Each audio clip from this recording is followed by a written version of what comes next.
Bien, pues vamos a abrir nuestras Biblias en Lucas 8, versos 40 al 56.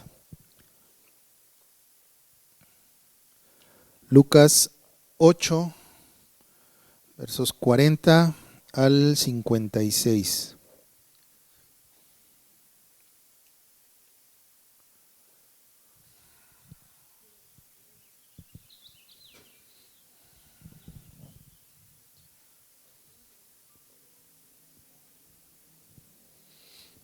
Bien, voy a darle lectura. Dice así: cuando volvió Jesús, le recibió la multitud con gozo, porque todos le esperaban. Entonces vino un varón llamado Jairo, que era el principal de la sinagoga, y postrándose a los pies de Jesús le rogaba que entrase en su casa, porque tenía una hija única, como de 12 años, que se estaba muriendo. Y mientras iba, la multitud le oprimía. Pero una mujer que padecía de flujo de sangre desde hacía 12 años y que había gastado en médicos todo cuanto tenía y por ninguno había podido ser curada, se le acercó por detrás y tocó el borde de su manto. Y al instante se detuvo el flujo de su sangre. Entonces Jesús dijo: ¿quién es el que me ha tocado? Y negando todos, dijo Pedro y los que con él estaban: Maestro, la multitud te aprieta y oprime y dices: ¿quién es el que me ha tocado?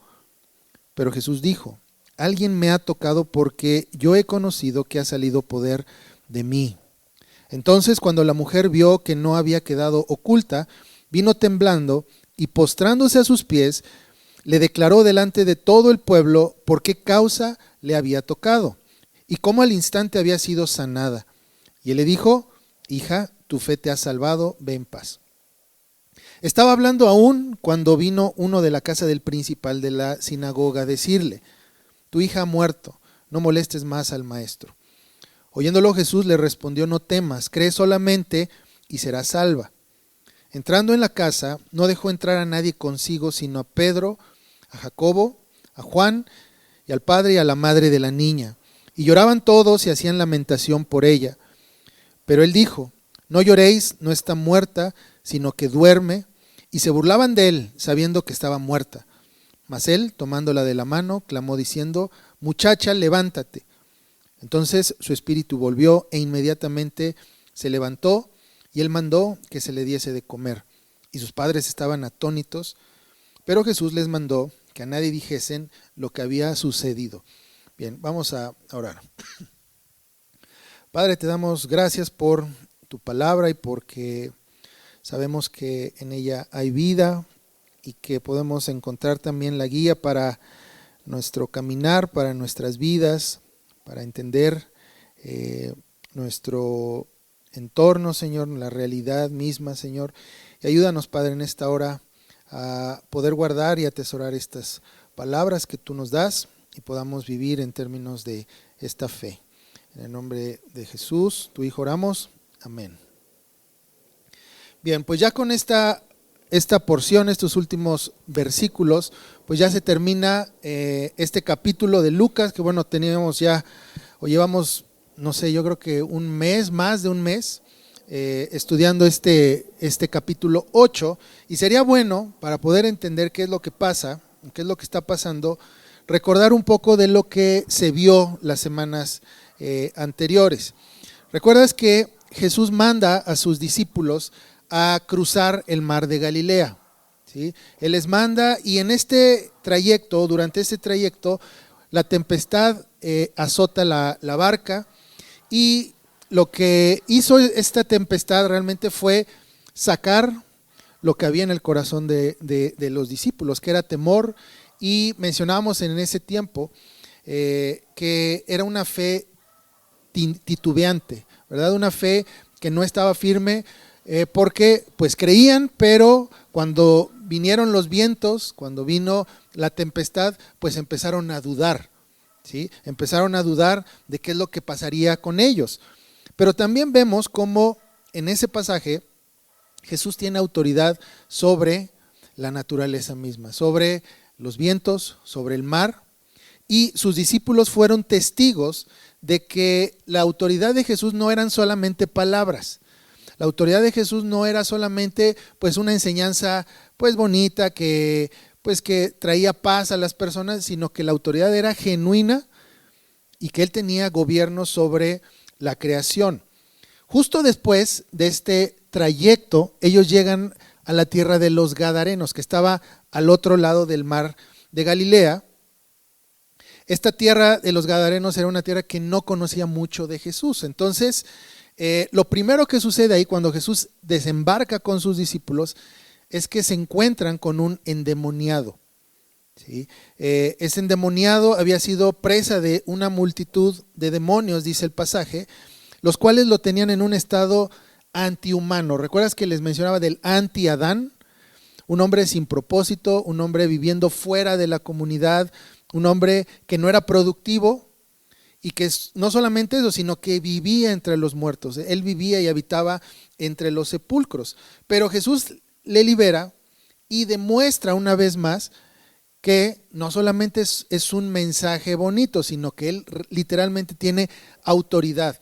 Ahora, no solamente sobre la creación, sino también sobre los espíritus inmundos y sobre Satanás. ¿Recuerdas cuál fue la respuesta de los Gadarenos al ver todo esto que había sucedido? ¿Cuál fue su respuesta? ¿Fue de abrazarle? No, le dijeron, vete, no te queremos aquí. ¿Por qué? Porque reconocieron la autoridad genuina de Jesús. Y fíjate, ellos, interesante, que reconocieron que si Jesús tiene poder sobre los espíritus, sobre algo que nos ha venido atormentando sobre mucho tiempo, ¿cuánto poder y autoridad no tendrá también sobre nosotros? ¿Sí? Entonces, ellos no querían reorganizar sus prioridades, sino vete, no queremos a alguien con este tipo de autoridad cerca de nosotros.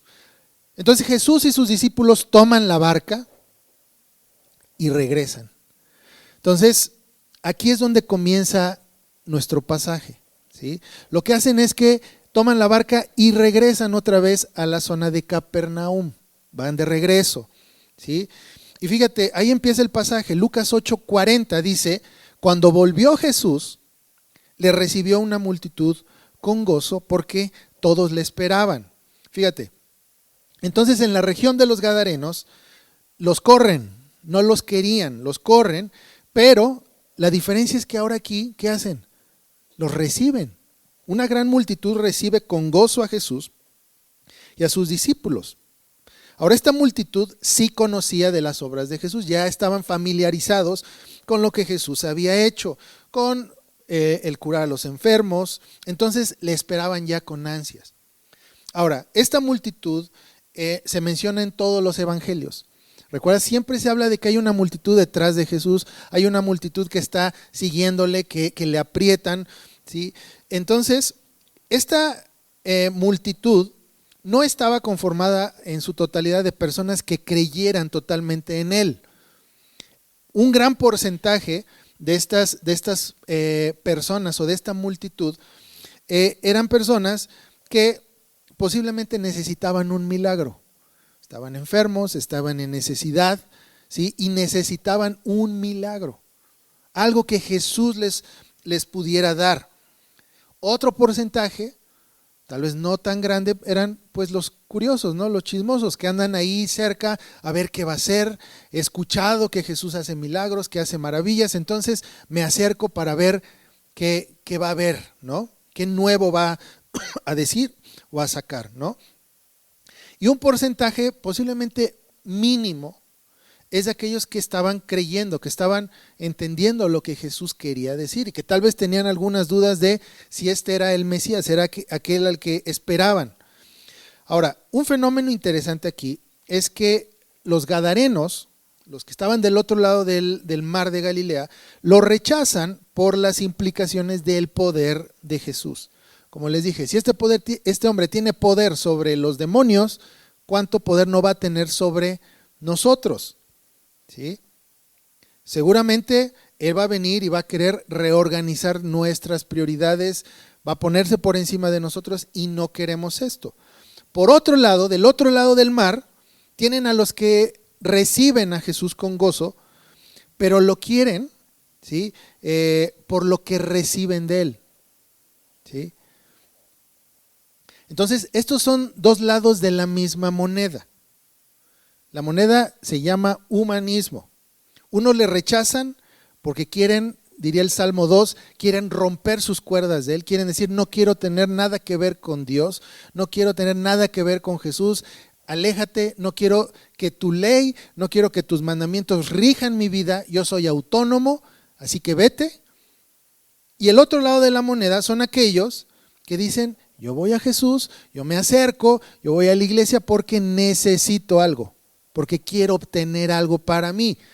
En ambos casos, menciono que son dos lados de la misma moneda, porque en ambos casos lo que quieren es algo para sí mismos. O autonomía, sacar a Dios de su vida, o quiero algo que me des a mí, que me beneficie, ¿sí?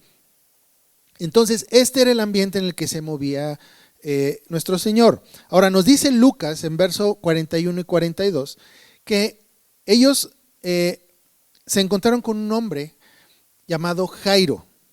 Dice que era el principal de la sinagoga. Y postrándose a los pies de Jesús, le rogaba que entrase en su casa porque tenía una hija única, como de 12 años, que se estaba muriendo. Y mientras iba, la multitud le oprimía. Ahora, en medio de este tumulto, se le presenta un hombre que se llama Jairo. Y aquí Lucas dice que él era un principal de la sinagoga. ¿Qué quiere decir esto? No era un hombre común, era un hombre que tenía un cargo importante dentro de la sinagoga, ¿sí? Tal vez no era un erudito en la ley, no era un estudioso de la ley, pero sí era un administrador. Era el que administraba, ¿sí?, la sinagoga y posiblemente los servicios de adoración. Entonces, a pesar de que no era un hombre, por así decirlo, como un fariseo estudioso, sí era un hombre respetado. Para tener un lugar como administrador de la sinagoga, era un hombre respetado. No solamente por la comunidad, sino por los mismos religiosos de ese tiempo. Entonces, si tú tienes esto en mente, Lucas lo pone aquí intencionalmente, porque el hecho de acercarse a Jesús iba a implicar un conflicto con los fariseos. No te olvides que los fariseos criticaban constantemente a Jesús, cuestionaban lo que decían, llegaban a poner preguntas capciosas para hacerlo caer, ¿sí? Entonces, para el fariseo, Jesús era un enemigo de la fe verdadera, ¿sí? Era un charlatán, estaba en contra de lo que constituía la fe verdadera. Entonces Jairo, al ser un principal dentro de la sinagoga, acercarse a Jesús y rogarle, a pedirle algo, significaría que un conflicto ahí con los religiosos. Y es interesante cómo, independientemente de las repercusiones que traería el encuentro con Jesús, Jairo no solamente se acerca a pedirle, porque dices, bueno, se pudo haber acercado pues sigilosamente, tal vez cubierto, y pedir una audiencia aparte. Pero no, dice que se acerca y se postra delante de él. Y le rogó, fíjate, y le rogó que entrase en su casa. Ahora, el postrarse ante alguien significa que está reconociendo su autoridad. No solamente es sinónimo de ruego, sino también de humillación e inferioridad. Y esto nos recuerda a otro hombre que también se estudió en Lucas. ¿Recuerdas? El centurión que también se acerca con Jesús a pedir que sane a su siervo, ¿sí? El centurión, siendo un romano con autoridad, dice, Jesús, a ver, yo reconozco también que tú eres un hombre de autoridad. Yo sé que tú tienes autoridad. Entonces, pues, solamente di la palabra, porque yo sé que al decir la palabra se van a hacer las cosas, porque también soy un hombre con autoridad. Entonces él también reconoció la autoridad de Jesús. Ahora, en este caso es importante notar que hay dos cosas que revelan siempre el corazón de los hombres. Una es cuando al hombre se le da posición de autoridad.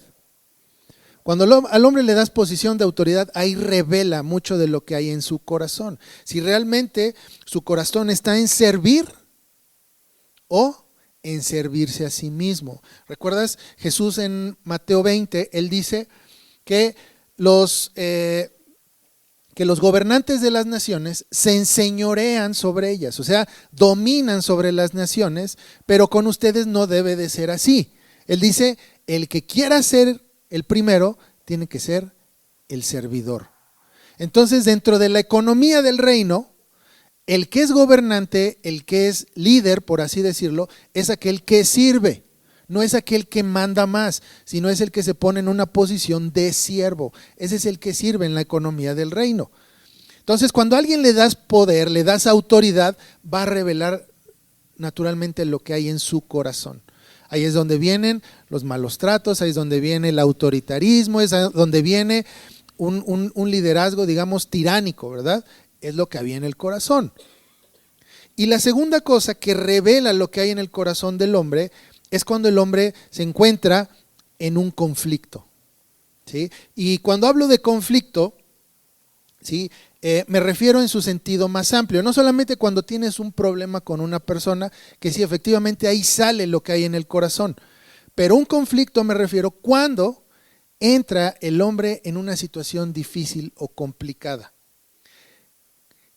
El corazón revela lo que hay dentro de él cuando hay un conflicto de escasez, por ejemplo, cuando hay escasez económica, cuando no tienes dinero, cuando hay problemas económicos, sale que hay en el corazón. Cuando, por ejemplo, cuando llega una situación de enfermedad, ahí sale también lo que hay en el corazón. ¿Dónde estás apoyado? ¿Dónde tu fe está apoyada? Brota y sale. Y otra, cuando estás en una situación de muerte, ¿sí? Cuando estás en una situación de muerte, ahí es donde también se revela mucho de lo que hay en nuestro corazón. Pareciera ser que cuando llegan estos conflictos de escasez económica, cuando llegan estos conflictos de enfermedad o de estar cerca de la muerte, mágicamente se reordenan nuestras prioridades, como que ya empiezas a pensar diferente, ¿sí? Que cuando estás en una posición tal vez tranquila, sin problemas, con dinero en la bolsa, ¿sí? Estás sano, como que las prioridades empiezan a tomar otro orden. Ya no te ocupas de cosas que tal vez no son tan importantes. Pero cuando vienen estos problemas es cuando dices, creo que sí tengo que sacar el seguro, ¿verdad? Contra o de gastos médicos. Ahí es donde empiezas a reordenar, cuando ya te encuentras en una situación así. En el caso de Jairo, él se encontraba en un estado así. Su hija, dice Lucas, de unos 12 años, estaba a punto de morir. Y él, como en este momento, su cargo como principal de la sinagoga, la opinión de los fariseos, la opinión de la gente que estaba ahí, pasó a segundo lugar. ¿Sí? No me importa. ¿De qué me serviría conservar mi empleo, ¿sí? Como administrador? ¿De qué me serviría, por ejemplo, la buena opinión de los fariseos, de la gente que está aquí alrededor, si yo por cuidar eso, pierdo la vida de mi hija? No me atrevo a ir a Jesús a pedirle y rogarle que entre a mi casa y que la sane. ¿De qué serviría? Prefiero perder ese empleo, prefiero perder la buena supuesta reputación que tengo con estos hombres, pero que mi hija viva, ¿sí? Entonces, en estos casos nuestras prioridades tienden a ordenarse. La hija de Jairo tenía 12 años. Y Lucas inserta este comentario que es importante también. Y mientras la multitud le oprimía. Entonces ya tenemos aquí un hombre que llega a rogar a Jesús con una hija de 12 años moribunda, ¿sí? Mientras la gente está oprimiéndole. Y aquí hay un paréntesis. Dice versos 43 y 44. Pero una mujer que padecía de flujo de sangre desde hacía 12 años y que había gastado en médicos todo cuanto tenía y por ninguno había podido ser curada, se le acercó por detrás y tocó el borde de su manto y al instante se detuvo el flujo de su sangre. Ahora, mientras ocurre lo de Jairo, una mujer se acerca con otro problema. Dice que padecía de flujo desde hace 12 años. Y cada vez que leo esta porción, siempre la imagino como como si fuera de estas películas que salieron en los 2000, al inicios de los 2000. ¿Recuerdas que se daba mucho que en estas películas te narraban 3 o 4 historias simultáneas, ¿sí? Que no tienen nada que ver una con la otra, pero había un punto en donde se juntaban, ¿no? Donde convergían todas las historias. Tenías que al maestro, que muy trabajador, muy santurrón. Tenías al otro lado una persona que era lo opuesto a unos niños, pero llega un punto en la historia donde todas estas historias convergen, ¿sí? Y te muestran algo. Entonces se puede entender esto como algo así, ¿sí? Una mujer que dice aquí, desde hace 12 años, comenzó a sufrir este flujo. Cuando ella empezó a sufrir de esto, la hija de Jairo apenas iba naciendo. Y podemos imaginar tal vez la infancia de la niña por un lado y por otro el padecimiento de esta mujer. Durante toda la infancia de esta niña, imagínate, ¿sí? Pero llega un punto donde esta niña está a punto de morir. Y por el otro lado, la mujer pues se ha gastado todo, no tiene nada, pero se entera que Jesús está y va hacia él. Ahí es donde se encuentran estas historias delante de Jesús. Ahora, este flujo del que habla Lucas es literalmente una hemorragia, habla de un flujo de sangre, ¿sí?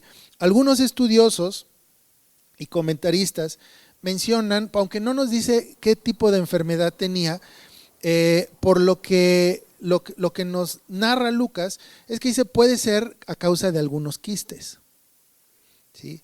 Y esto, llevado a una condición ya muy grave, provocó un sangrado constante. Dice 12 años con este padecimiento, ¿sí? Ahora, era una situación complicada para esta mujer, no solamente en un aspecto médico, sino también social. ¿Por qué? Porque una condición así la volvía en alguien impuro ceremonialmente, y y por esto mismo también quedaba excluida socialmente, ¿sí? ¿Por qué? Porque según la ley, todo aquel que tocara a esta mujer quedaba impuro también. Ahora, estamos hablando de una condición que incapacitaba a esta mujer en todos los sentidos para funcionar dentro de la sociedad. Y bueno, le quiero dar lectura a Levítico 15, 25 al 30. ¿Sí? Y esto va enfocado solamente a lo que está pasando aquí con esta mujer, ¿sí? Levítico 15, 25 al 30. Pon mucha atención, dice, es una de las leyes de Levítico, dice, y la mujer, cuando siguiera el flujo de su sangre por muchos días, fuera del tiempo de su costumbre, o cuando tuviere flujo de sangre más de su costumbre, todo el tiempo de su flujo será inmunda, como en los días de su costumbre. Toda cama en que durmiere todo el tiempo de su flujo le será como la cama de su costumbre, y todo mueble sobre el que se sentare será inmundo, como la impureza de su costumbre. Cualquiera que tocare esas cosas será inmundo, y lavará sus vestidos, y asimismo se lavará con agua, y será inmundo hasta la noche. Y cuando fuere libre de su flujo, contará 7 días, y después será limpia. Y el 8º día tomará consigo 2 tórtolas o 2 palominos, y los traerá al sacerdote a la puerta del tabernáculo de reunión, y el sacerdote hará del uno ofrenda por el pecado, y del otro holocausto, y la purificará el sacerdote delante de Jehová del flujo de su impureza. Ahora, estas leyes son comúnmente mal interpretadas, pensando que la impureza de la que se está hablando aquí es una impureza moral. Como si el flujo de sangre o la menstruación fuera un pecado o fuere moralmente impuro, ¿sí? Muchas veces se interpreta así, es que están criticando una condición natural de la mujer, entonces están atacando como si fuera una pecadora. No es así, eso es falso. El punto de estas leyes es que eran leyes ceremoniales y hay que aprender a hacer una distinción dentro de la ley de Dios. Tenemos las leyes morales, que son los mandamientos, los 10 mandamientos. Tenemos las leyes civiles, ¿sí?, que aplican a sanciones por crímenes, pero tenemos también leyes ceremoniales que tienen que ver con el culto y con las ceremonias. Entonces, estas leyes las tenemos que abordar desde una perspectiva ceremonial.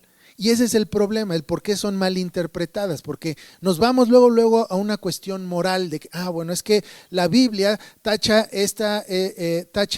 este tipo de leyes como si fueran leyes que somos pecadores. La mujer es una pecadora y etcétera, ¿no? Pero esto es falso. La ley nos dice, si tú lees el capítulo completo en Levítico 15, que hay un periodo natural que son 7 días, ¿sí? Y que después de estos 7 días, si el flujo sigue, ella será inmunda todo el tiempo que el flujo siga. Una vez terminado, habría que esperar que 7 días más y será limpia. Aparte de llevar 2 tórtolas o palominos al sacerdote para que haga expiación, ¿sí? Ahora, esta ley es parte de un conjunto de leyes que se llaman las leyes sobre la impureza, ¿sí? Y no solamente tratan sobre el flujo de las mujeres, sino también habla sobre flujo de semen, por ejemplo, ¿sí? Dice que todo aquel que toque al hombre también va a ser inmundo. Entonces la misma regla aplica tanto para mujeres como para los hombres, ¿sí?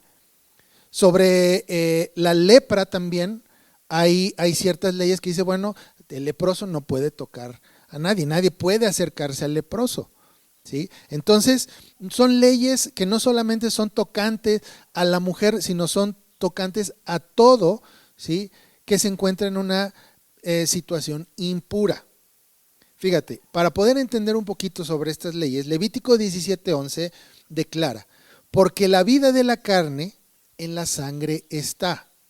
Fíjate, repito, porque la vida de la carne, o sea, la vida en sí del hombre, en la sangre está.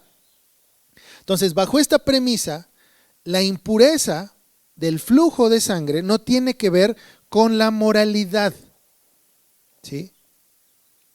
No tiene que ver con que esa mujer o el hombre sean moralmente impuros, sino está hablando, ¿sí?, de una realidad más profunda, que estos fluidos son líquidos de vida. Por eso se presume que la mujer que está perdiendo sangre está perdiendo vida. Por eso les leí Levítico 17, porque la vida de la carne en la sangre está. Tú pierdes sangre, pierdes vida. El sangrado eventualmente puede producir también la muerte. Una hemorragia puede producir la muerte. Una mujer con flujo continuo era considerada impura porque no estaba gozando de vida plena, como se debía, ¿verdad? Entonces no es pecado de ella, sino es señal del quebranto de un mundo caído. Ahora, la razón por la que se pedía ofrendas especiales es porque esta condición era anormal, era un mal funcionamiento del cuerpo. El contacto con otras personas estaba prohibido, también ahí se malentiende porque dicen, bueno, es por higiene, no me toques. No, estaba prohibido por un aspecto religioso. Así como, ¿recuerdas aquel que hacía un voto nazareo? El que hacía el voto nazareo era una persona que se dedicaba al servicio del Señor por un tiempo específico. Y para aquel que hacía un voto nazareo, había 3 condiciones. Una era no cortarse el cabello, no pasar navaja sobre su cabeza. Otra era no tomar del fruto de la vid. Y número 3 era no acercarse y no tocar muertos. Ahora, ¿sí?, no era un tema como tal de higiene, el tema del nazareo, sino era un símbolo de que aquel hombre que estaba dedicado a trabajar para el Señor, su fe estaba orientada a la vida. Todo lo que él hacía, todo lo que él decía, todo lo que él pensaba era orientado a la vida. Es por eso que él, de manera simbólica, no podía acercarse a un muerto, porque al no acercarse a un muerto, él de alguna manera proclamaba que su fe, que su tarea estaba orientada hacia la vida. Era, ¿sí?, una señal. Es lo mismo con el no tocar a alguien que estaba en una condición impura. No es por higiene, sino es por una cuestión simbólica de que, ¿sí?, esta persona está en un estado anormal. ¿Ok? Ahora, una mujer o un hombre con fluidos eran impuros y no podían entrar al templo ni al tabernáculo tampoco, porque ese espacio representaba el lugar donde Dios moraba, ¿sí? Y nada que lleve la marca del quebranto, ya sea muerte, enfermedad o pérdida de alguno de estos líquidos, puede entrar sin ser purificado. Entonces entiendes que no es una cuestión moral, no es una cuestión de está en pecado, es impuro, no me toques, no quiero que me vas a manchar. No es así, es una cuestión simbólica, ceremonial, que tiene que ver con una fe, ¿verdad?, que está orientada a la vida, que está orientada a una restauración tanto del cuerpo como de todas las cosas. Entonces, ¿por qué doy esta explicación? Porque es fácil malinterpretar estas leyes, ¿sí? No discriminan ni a la mujer, sino discriminan a todo aquel que pierde en los flujos. Hay que leer todo el pasaje completo. Es fácil malinterpretar porque tomamos lo que conviene, este pedazo, tomo este otro pedazo y le doy el sentido que yo quiero. No es así. ¿Discriminan? Sí, la Biblia discrimina, sí, pero en un sentido que ceremonial en este punto. Porque son marcas del pecado en la creación. Entonces, volviendo al pasaje, esta mujer había gastado todo su dinero en médicos, no había sido curada, así la condición es más grave aún. Literalmente, ya no tiene nada, perdió todo. Y así como con Jairo, sus condiciones revelan qué hay en el corazón. Ella pudo haber levantado el puño al cielo retando a Dios del porqué de su situación. ¿Por qué estoy en esta situación? ¿Por qué me pasa esto? Y quedaría expuesto qué hay dentro del corazón. Sin embargo, acude con la convicción de que va a ser sanada. Dice que ella tocó solamente el borde de su manto y el flujo cesó inmediatamente. Ella sabía que al acercarse implicaba también un rechazo, ¿sí?, por su condición impura. Sin embargo, piensa que solamente con tocar el manto de Jesús, ¿sí?, ella sería sanada. Y así fue. Dice versículos 45-46, entonces Jesús dijo, ¿quién es el que me ha tocado? Y negando todos, dijo Pedro y los que estaban con él, Maestro, la multitud te aprieta y te oprime. Y dices, ¿quién es el que me ha tocado? Pero Jesús dijo, alguien me ha tocado porque yo he conocido que ha salido poder de mí. Entonces Jesús reconoce que hay poder que sale de él y fue algo notorio. Aunque todos le apretaban y le oprimían, él notó esto. Para Pedro, los que estaban con él, era una pregunta absurda, ¿no? O sea, ¿cómo que dices eso si todos te están oprimiendo, te están apretando? ¿Sí? Y aquí hay algunos que sostienen una postura ahí muy peligrosa sobre lo que sucede. Dicen que la fe de la mujer activó el poder de Jesús, que Jesús no sabía y que la mujer con su fe activó el poder. No es cierto, no es así, sino que Jesús actúa soberanamente sobre ella. La fe, en este caso, fue la herramienta de Dios para que da al hombre para que pueda recibir, ¿sí?, la salvación. No es el motor, sino es una herramienta. Entonces dice más adelante, entonces cuando la mujer vio que no había quedado oculta, vino temblando y postrándose a sus pies, le declaró delante de todo el pueblo por qué causa la había tocado. y cómo al instante había sido sanada, y él le dijo: hija, tu fe te ha salvado, ve en paz. Ahora, no es de que Jesús haya ignorado a quién sanó, sino que intencionalmente expone este caso delante de todos los hombres para mostrar algo.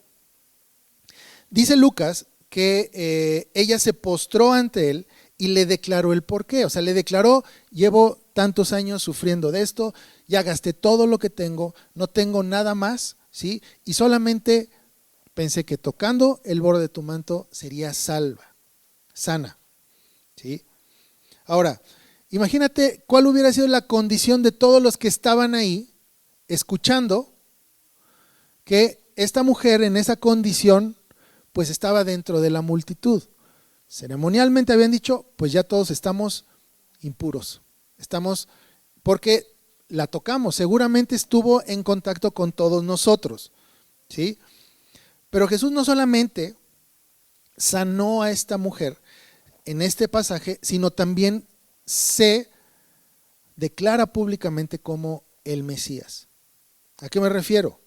A que las leyes ceremoniales, por ejemplo, este tipo de leyes sobre la impureza, ¿sí?, tenían un aspecto didáctico para el hombre. ¿Recuerdas? Hay tres tipos de leyes. Están las leyes morales, están las leyes civiles y las leyes ceremoniales.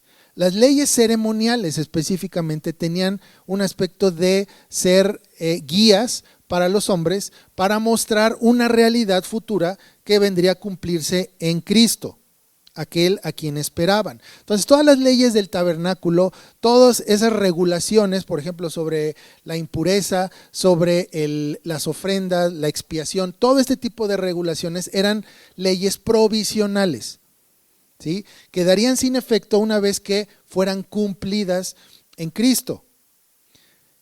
En el caso de esta mujer, la ley decía que cualquiera que la tocara, incluso ropa, cama, quedaban inmundos. Había que hacer un lavamiento con agua, y en este punto ella toca a Jesús, toca su manto, y según la ley, él quedaría impuro también. Lo que ocurre aquí es lo opuesto.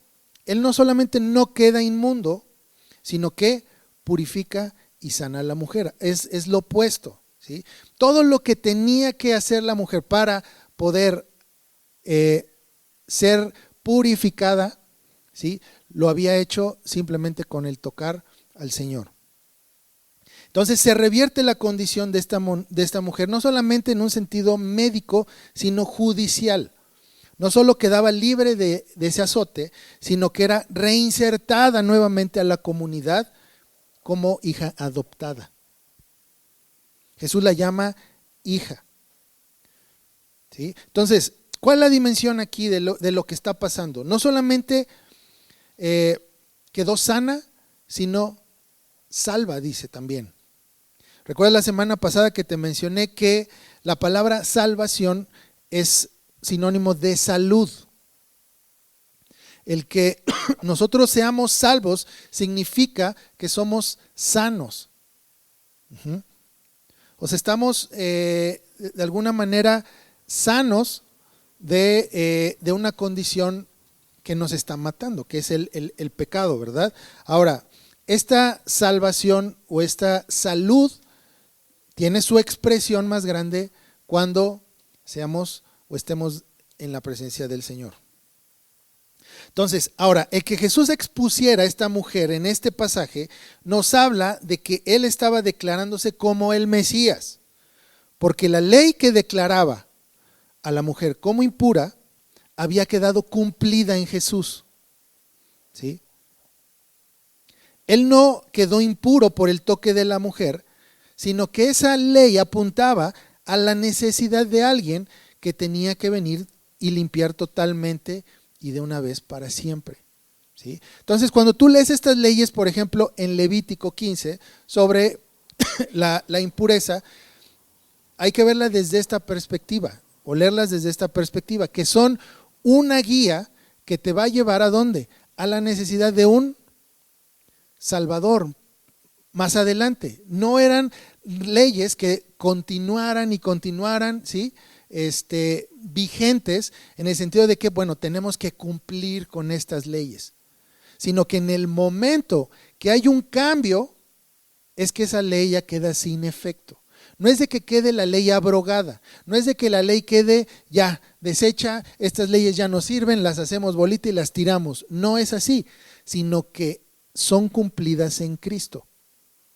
¿Sí? Entonces, cuando nosotros vemos a Cristo, vemos todas esas leyes, las seguimos recordando, pero ya como cumplidas. ¿Sí? Esta ley ya quedaba cumplida en Cristo. Y las palabras, ¿recuerdas de Jesús en Mateo cuando dice: no he venido a abrogar la ley ni los profetas? No he venido a abrogarla, sino a cumplirla. Es justamente lo que estaba pasando aquí enfrente de todos, a la vista de todos. Él estaba diciendo, sí, estas leyes, ¿sí?, ceremoniales, que requerían una cierta estructura, un cierto proceso para poder entrar en comunión conmigo, ¿sí? Necesitabas los palominos, necesitabas las tórtolas, necesitabas acercarte al sacerdote, necesitabas esperar una serie de días, lavarte, purificarte, ¿sí?, para poder ingresar nuevamente a la comunidad, ¿sí? Todas esas leyes tenían como propósito ¿qué? Anunciar a un Salvador más adelante, que vendría a cumplir todo esto. Así como las leyes del tabernáculo, ¿sí?, todas esas leyes apuntaban a una realidad que sería cumplida en Cristo. Y eso es lo que ocurrió aquí. Versículos 49 a 50, dice: estaba hablando aún cuando vino uno de la casa del principal de la sinagoga, o sea, volviendo a Jairo, dice: tu hija ha muerto, no molestes más al maestro.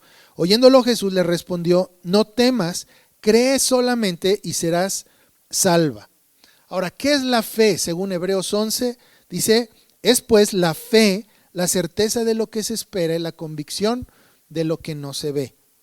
Entonces, ¿qué entendemos por fe? Que la fe no es irracional, ya que todos vivimos en términos de fe. Todos tenemos certeza, todos tenemos convicción, ¿verdad?, de lo que no vemos, ¿sí? Sobre todo sobre cosas que no podemos demostrar, pero aún así creemos en ellas. Les hacía ahí la pregunta, por ejemplo, cuando el doctor te receta algún medicamento, ¿sí?, tú lo estás tomando realmente por fe.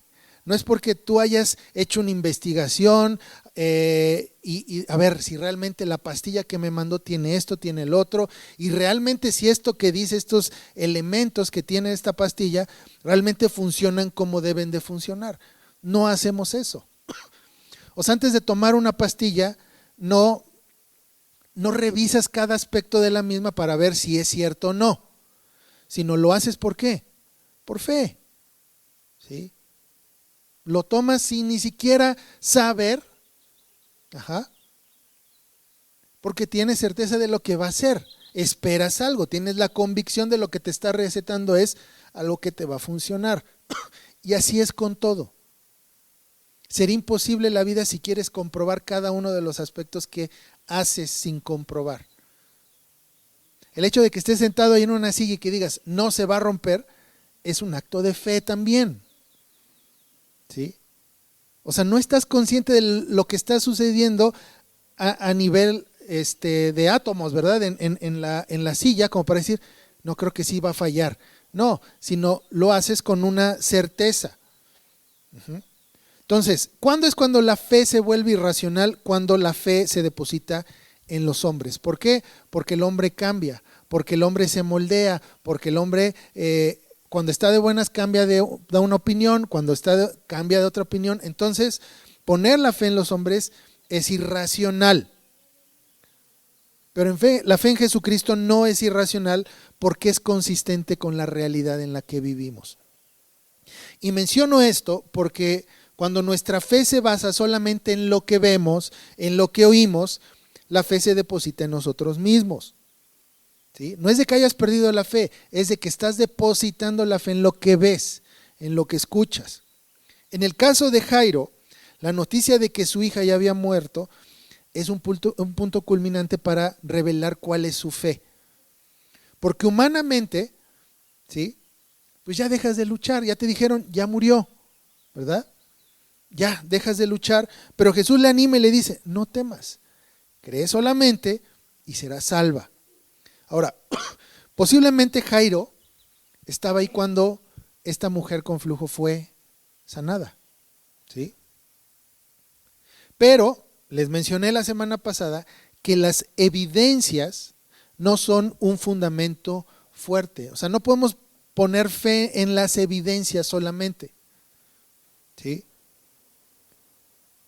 Jesús pudo haberle dicho, Jairo, ¿qué no acabas de ver lo que pasó? ¿No acabas de ver que esta mujer sufría desde hace 12 años? ¿No viste cómo quedó sana? Cree porque ves. No, sino le pide, no temas, solamente cree y serás salva. Entonces la evidencia aquí queda en segundo lugar. Él necesitaba aferrarse a la fe en Jesús para que su hija fuera salvada. Dice versos 51 al 56, entrando en la casa, no dejó entrar a nadie consigo, sino a Pedro, Jacobo, a Juan y al padre y a la madre de la niña.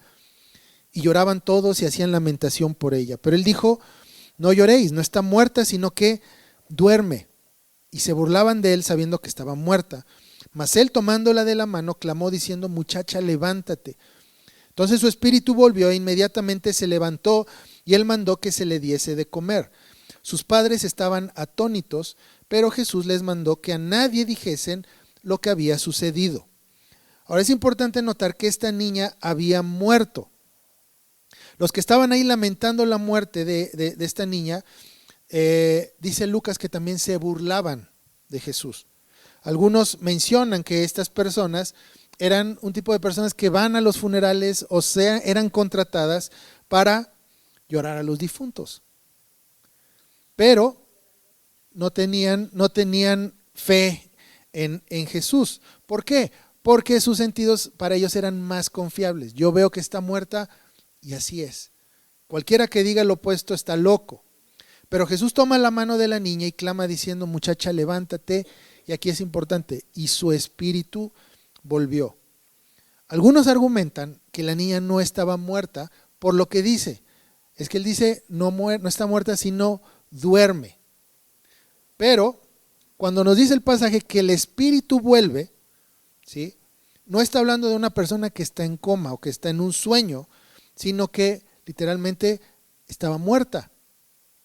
Entonces es peligroso pensar que estaba dormida porque, de hecho, hay una herejía que enseña que el hombre al morir queda dormido, como en un estado de un sueño profundo y que será despertado el día del juicio.